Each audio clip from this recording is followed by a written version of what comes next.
the unspoken thing, manifesting the felt but unsaid. You know how sometimes you'll replay a conversation in your head for days, just agonizing over something you said? But the other person, they don't seem to give it a second thought. They might say something pretty hurtful, make a decision that really affects you, and then they just move on, sleeping perfectly fine at night. Well, if you've ever scratched your head wondering how that's even possible, then you're in the right place. I mean, it's a question we've all probably asked at some point, right? Especially when we see someone act with what just looks like cold indifference. We look at them and think, how can they live with themselves? But what if that's the wrong question entirely? So here's the core idea we're going to dig into.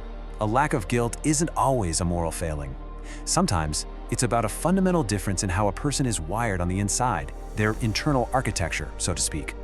All right, so first things first, let's talk about the kinds of behaviors that even make us ask this question. These are those moments where it really seems like the guilt response is just completely offline.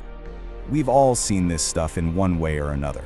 Maybe it's the boss who makes a tough layoff decision without even blinking, or that person who says something incredibly cutting and then seems genuinely confused when you're upset. You know they're not replaying it in their mind like you are. Or maybe it's the person who consistently drops the ball on their responsibilities, leaving everyone else to clean up the mess, and they show absolutely zero remorse. And yeah, this stuff can leave you totally baffled, right? Because it just seems to fly in the face of a basic human emotion we think everyone should have. Okay, so to really get why guilt might be, just missing for some people, we have to break down what it even is and how it works. Guilt feels like it should be universal, but it actually relies on a very specific internal program running in the background. Now, guilt isn't just about feeling bad. It's way more specific than that. It's a type of distress that starts from inside you, and it's all about how your actions affected someone else. It's a powerful social regulator, kind of like the emotional glue that keeps things in check. And this is where we get to this really fascinating concept called internal alignment. For a lot of us, our brain is constantly running this little background check. Okay, I did this thing. How did that make them feel? And does that line up with the kind of person I want to be? That constant self-reflection, that internal measurement, that's the engine that drives guilt. So check this out. Here you can see these two different psychological operating systems side by side. On one hand, you have the internally aligned system, which is driven by empathy and self-reflection. But on the other hand, you have this outcome-based system. And for this system, success isn't measured by feelings at all. It's measured by results. The fundamental question just completely shifts from how did they feel to did I get what I wanted? It's a profound difference in how someone evaluates themselves and their actions. So let's zoom in on this outcome-based mindset. Because you might be thinking, how can someone be so good at reading people but not feel the emotional damage they cause? Well, the answer is in the difference between two kinds of empathy. First up, you've got emotional empathy. This is the one we all think of. It's when your friend is sad and you feel that little pang of sadness right there with them. It's that shared, gut-level emotional experience, and it's tied to the emotional centers of our brain. But then there's cognitive empathy. And this one is different. It's more of a head thing than a heart thing. It's the ability to intellectually understand what someone else is thinking or feeling.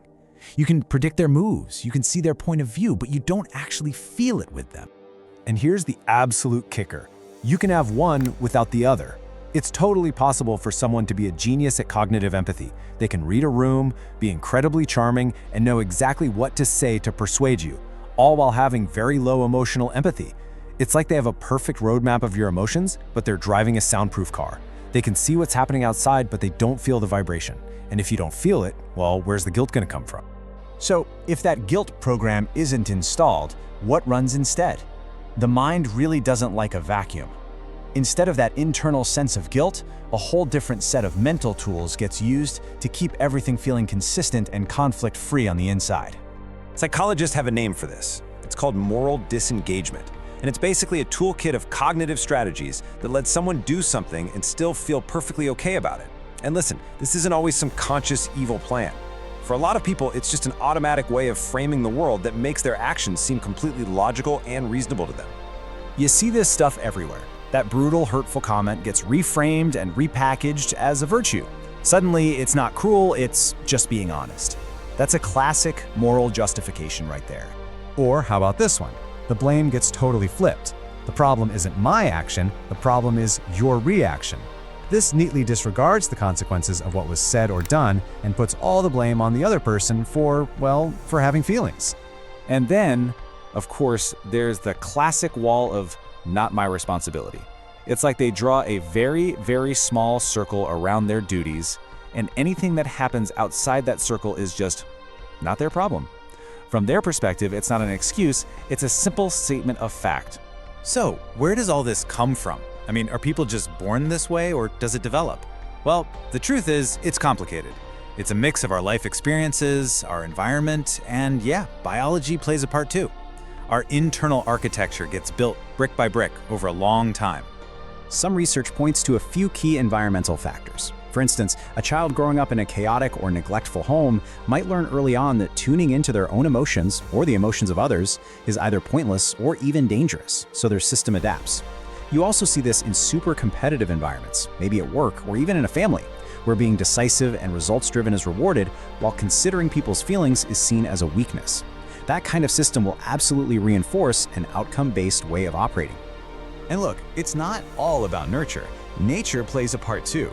Some studies suggest there's a genetic link to traits like callousness or a lack of emotional empathy, so our biology can create a kind of predisposition, making it more likely that someone develops one of these operating systems over the other. Okay, let's circle all the way back to where we started, but now we've got a new lens to look through. We're shifting from making a moral judgment to doing more of a systems analysis. And this is really the key thing to get. For someone running on an outcome-based system, their internal logic is perfectly sound to them. It's not that they don't have standards. Their standards are just different. The goal is efficiency, achieving the objective. And from that point of view, an emotion like guilt is just friction. It's an obstacle getting in the way of the goal. And this is a really important distinction to make. It does not mean there are no consequences for their actions. Of course there are. But those consequences are processed as external problems that need to be managed, like a PR issue or a legal challenge. They're not processed as an internal emotional crisis like a guilty conscience. The pain isn't in the act itself, it's in getting caught. And that leaves us with a final thought, a new question to ask ourselves. By shifting from how can they live with themselves to what internal system are they operating on, we change our whole understanding. It moves us away from simple condemnation and toward a more complex and frankly, more useful way of looking at human behavior. It helps us see the different ways people can be wired, and maybe, just maybe, it helps us understand ourselves a little better too.